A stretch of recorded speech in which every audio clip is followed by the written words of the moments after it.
Hello fellows, Kim the guy here. Have you ever wondered why Argentina is so white? I mean, it is so white. In fact, it is the whitest nation in South America. It comes as a surprise because other countries in South America like Brazil, Mexico, Dominican Republic, and Colombia is a home of a lot of blacks. Okay, let's say maybe Argentina is just a home of whites. But did you know that there was a time when Argentina had 37% of its population being blacks? Where did all these blacks go? Let's go back to history. Between 16th and 19th century, long before the wave of European migration, more than 200,000 enslaved Africans arrived at the twin ports of the River Plate of Buenos Aires and Montevideo, capital city of what are now Argentina and Uruguay. At the time, 200,000 African slaves was an incredibly large number, almost a half of African slaves that arrived in the US. That should be able to give you the magnitude of slave traffic in the River Plate. Most of Argentina's modern society and culture is rooted in Spanish Empire colonization of the region in the 16th century, along with the influx of the European migration around the turn of the 20th century. During the Spanish colonization, the majority of Argentina was a part of the Viceroyalty of Rio de la Plata, which also included territories of the modern-day Chile, Bolivia, Paraguay, and Uruguay. And they were all economically bound to Spanish government with a tiny puny population of 0.5 million. It is tiny puny because it is when compared to 45.2 million Argentine population in 2020. It is very clear that in the 19th century, the population of Argentina was made up of 37 to 40% black people. Let's bring the perspective closer. In each time you will have seen 5 Argentines somewhere in Argentina by then, chances were that 2 of them were blacks. In some major provinces, the proportion was even more than 50%.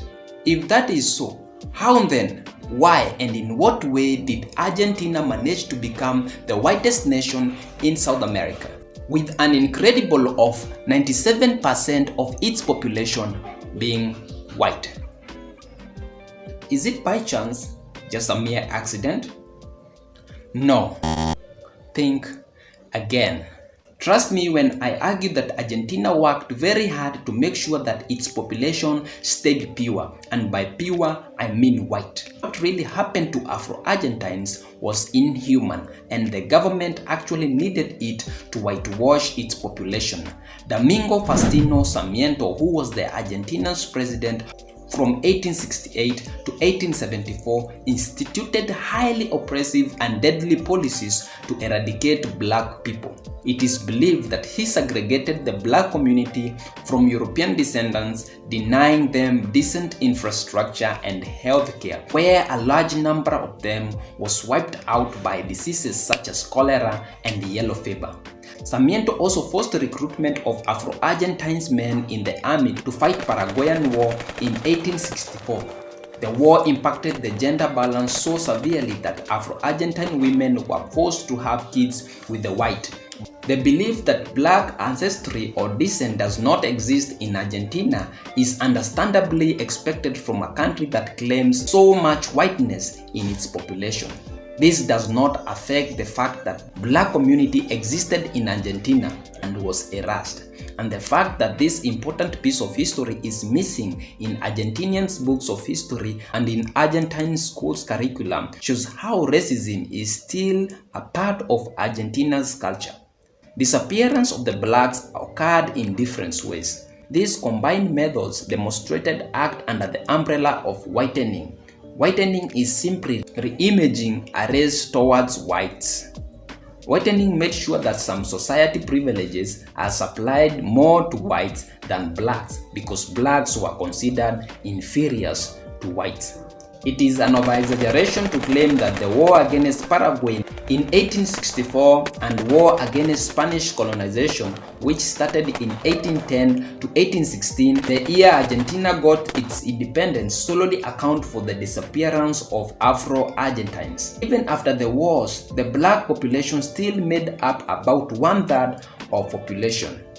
So, yes, the war took part, but something else did too. What was it? In the 19th century, the new generation of people born through interracial marriages were referred to as the non-whites, a superficial term that embodied the government's denial of racial diversity which was present in Argentina.